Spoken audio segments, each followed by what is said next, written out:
Hey, man.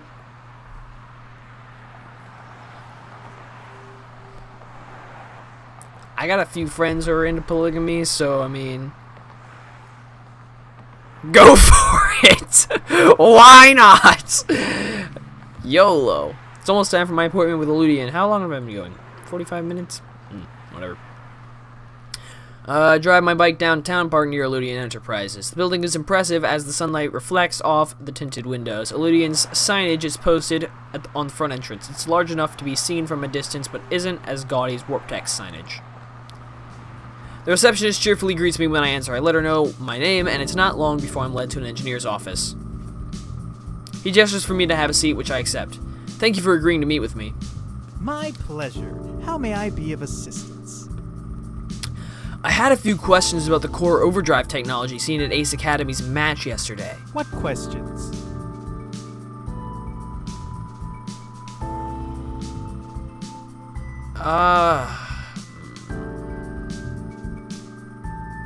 Might as well. How were you able to engineer the core's overdrive mode? The technology is not common knowledge. I apologize, but I can't disclose company secrets.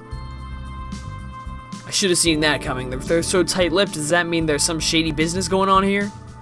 I'm not sure what's going on here. As far as I'm aware, that technology has not been made available, so how was that addition suddenly built into Akira's gear? Again, I'm sorry, but that's not something I'm at liberty to discuss.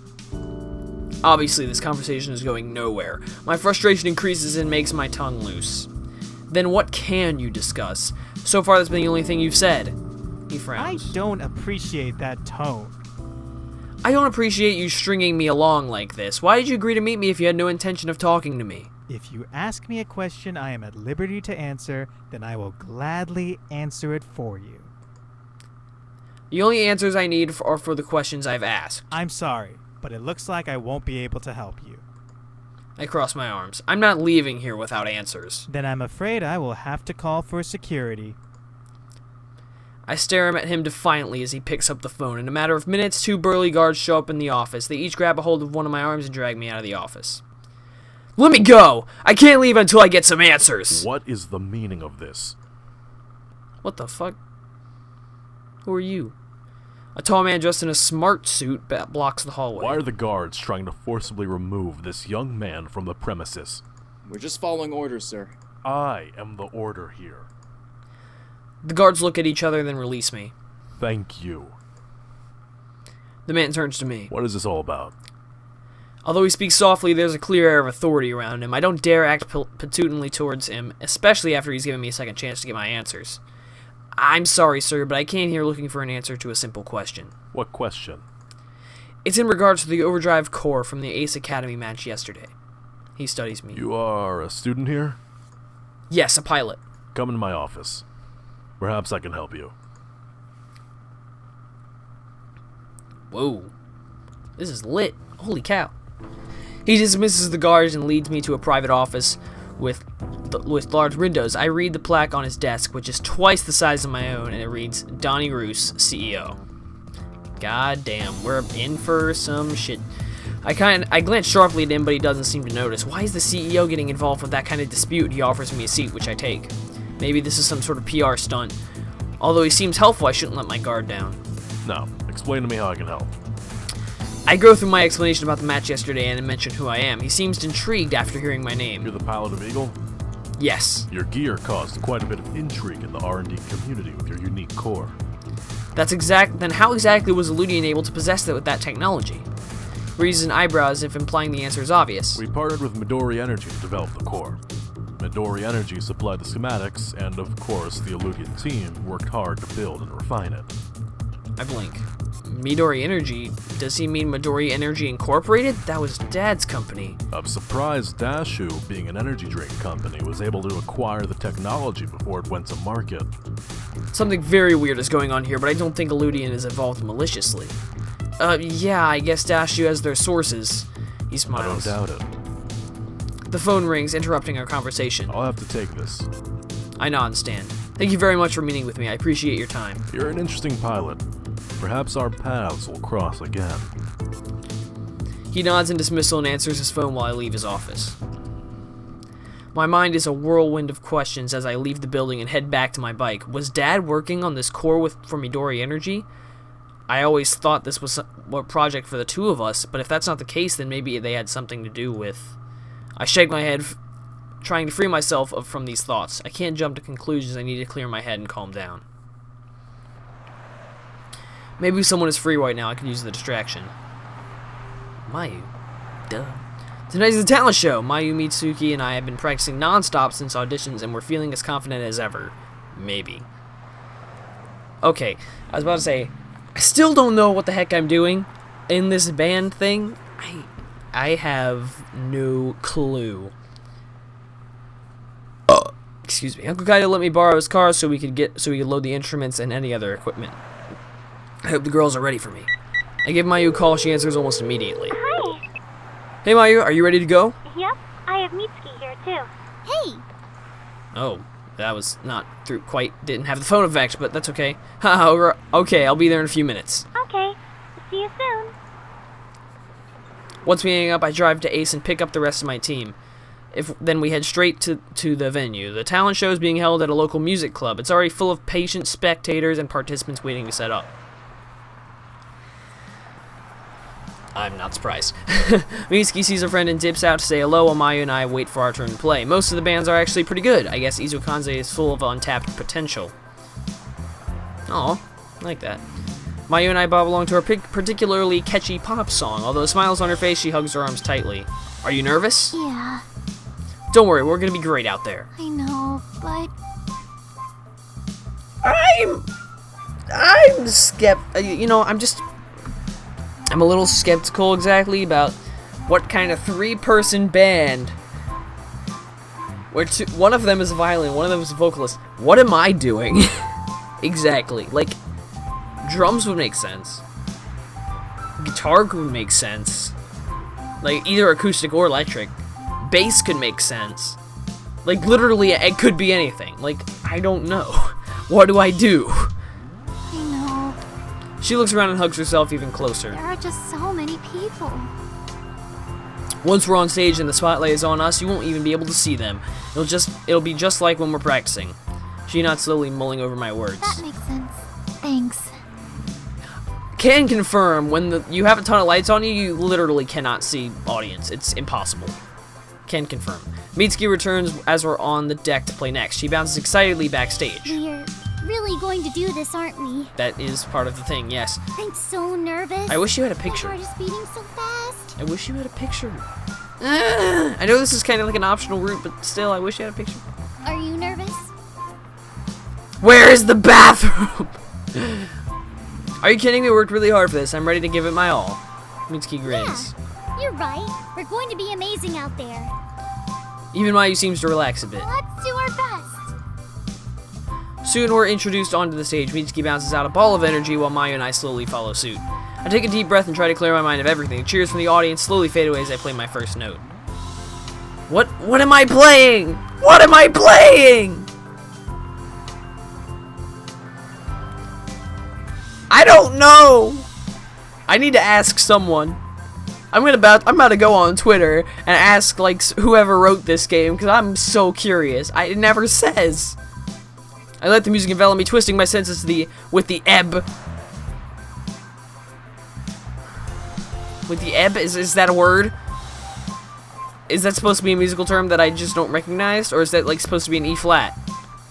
I don't know! With the ebb and flow of the melody, my fingers dance across... I'm a pianist. That makes sense. Okay. I didn't get that, but that also makes sense. Dance across the keys on their own as I listen to the chords I know so well. When I strike the last chord, the note hangs in the still air before the crowd erupts into applause. My breath comes out in short gasps after giving my all in that performance. Sweat drips down my Mitsuki's face as she takes a bow, and even Mayu's cheeks are flustered. As she rushes off the stage, Mitsuki pumps the air excitedly. That was amazing. Good job, guys. Yeah, I think that was our best one yet. We need a drummer. Mayu looks as if she's in a daze. Listen to the crowd. The cheers and applause are still going, but slowly dying as the next band preps to go on stage. There are my friends. I'll catch up with you in a bit. Alright. Mitsuki runs off to chat with some of her friends who came to the show. Mayu and I head back to the audience. We're about to head to the bar to grab waters when a couple of girls stop us. Hey, you two are part of that band you just played, right? Mayu blinks and looks at me. Yeah.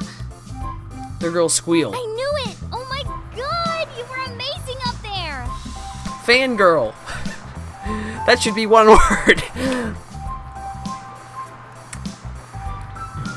Believe me, there's big difference between fan space girl and fangirl, one word. There's big difference. Kind of. To some extent.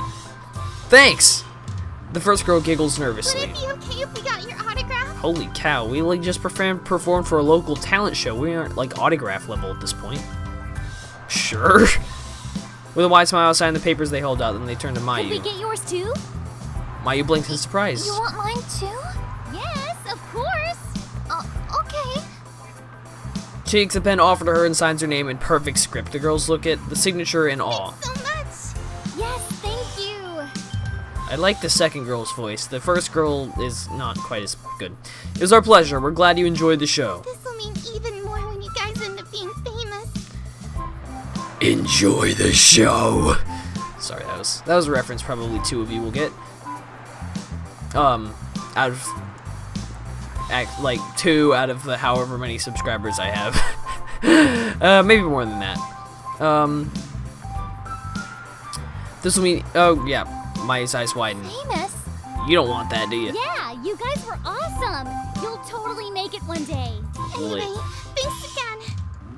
Enjoy the rest of the show. I smile broadly as they disappear into the crowd. Mayu turns to me excitedly. We have fans. And one day we'll be famous. Do you really think so? I mean, if we get a drummer, it's possible. Famous. Mayu has a dreamy look in her eye. I bet she's imagining what that would be like. We stick around for the rest of the set and enjoy the music and ambiance. After the performances are over, the winners are announced.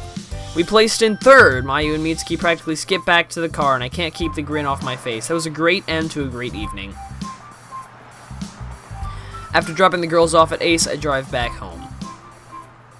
We have, like, so many goddamn talents. Like, we have piloting, which we've spent our whole lives training for, and apparently we're also, like, so good at music. What the fuck is wrong with us? When I arrive home, Yuki's rummaging through the drawers in the living room. She glances at me and grins. Oh, good, you're here. Where are your rubber bands? Huh? Rubber bands, I need them. Why? She just smiles. Do you know where they are? Yeah, they're in the bottom drawer of the table beneath the mirror. Yuki searches through the drawer and pulls out a rubber band. Thanks. Are you making a ponytail? Or something? I watch her curiously as she wanders into the kitchen. She ties the rubber band around the nozzle sprayer next to the faucet. Afterwards, she grabs Uncle Kaito's phone, which was lying unattended on the kitchen table. I peek over her shoulder and watch her change the lock screen to a screenshot of his home screen. Wait, what? Then she puts the phone back down. I follow her back into the living room where she takes a seat on the couch and flips through a magazine as if nothing happened. What's going on? As soon as Kato comes out, I want you to block your number and call his phone. Why? Just do it. It'll be worth it. I shrug and join her on the couch. If you say so.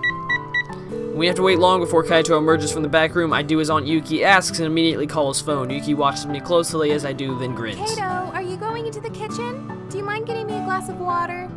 No problem. Thank you.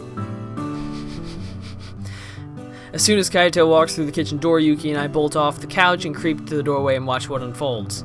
Kaito picks up an empty glass in one hand and his phone in the other. He puts the glass down beside the sink as he focuses on his phone. When he turns on the faucet, the rubber band forces the water to spray out of the nozzle and it catches Kaito all over his chest. He yelps in surprise and quickly shuts off the water, then tries desperately to swipe his phone. Yuki and I can't hold back our laughter and fall into a fit of giggles by the door. Uncle Kaito looks increasingly worried as he can't get his phone to work. Yuki, this isn't funny. I think you damaged my phone. She's too busy laughing to I answer. need this will work. This is serious. Finally, Yuki composes herself. Relax, your phone is fine. Clearly it's not. It's frozen. No, it's not. Give it here. She plucks the phone out of his hand and unlocks it. He froze his brow with confusion. I just changed your wallpaper. Funny, right? I can't help but laugh at the expression on Kaito's face. It's relief plus irritation plus confusion rolled into one. My laugh makes Yuki want to laugh, although she tries her best to keep a straight face in front of Kaito. Oh, Kato, your face. She breaks down with laughter, and soon even Kaito cracks a smile at the both of One us. day, Yuki, you are going to give me a heart attack. Don't say things like that. Aw, that's so sweet. I slowly compose myself, and Kaito glances at me. You were in on this too? I thought you were on my side. Sorry, but Yuki's the fun one. She smiles and gives me a hug. All right, fun one. Since this was all your fault to begin with, you should be the one to clean up the kitchen. Fair enough. Yuki grabs some towels while Uncle Kaito and I head into the living room. I should tell him what I learned at Eludian. Uncle Kaito, I need to tell you something. It involves my dad. His smile drops. What is it? Yesterday, during my match with Akira's team, Akira's gear went into overdrive mode. The same overdrive mode your core can do? Yeah. I confronted Eludian about it this afternoon, and they told me that Midori Energy was the one who supplied them with the technology. Uncle Kaito looks grave. That was your father's company. Exactly. Was this technology a research project he was working on for the company?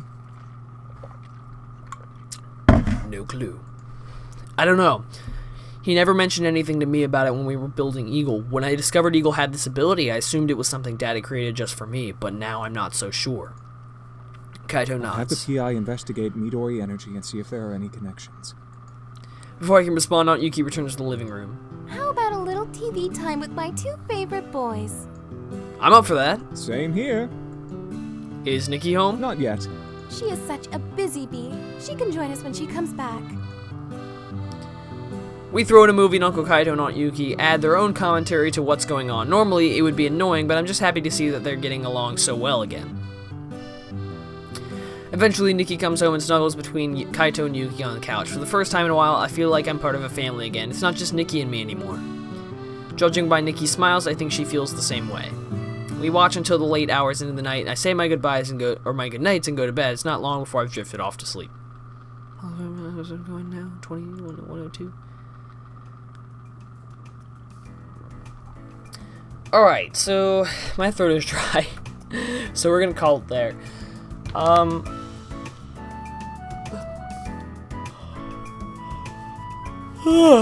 man, but it's getting intense, yo. It's getting straight up fucking real. So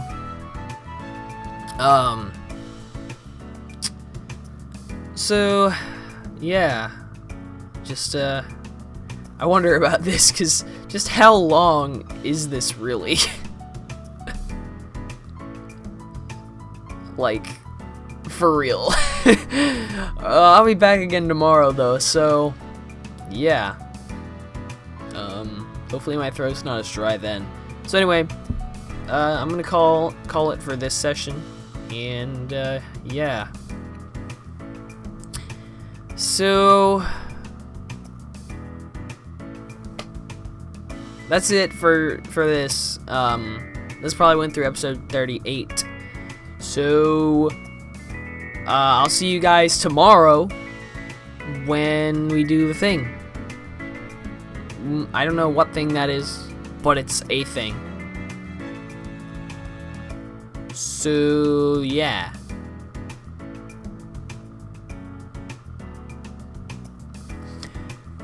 Anyways, I don't know why I'm just staring at the screen. Bye. I'll see you tomorrow.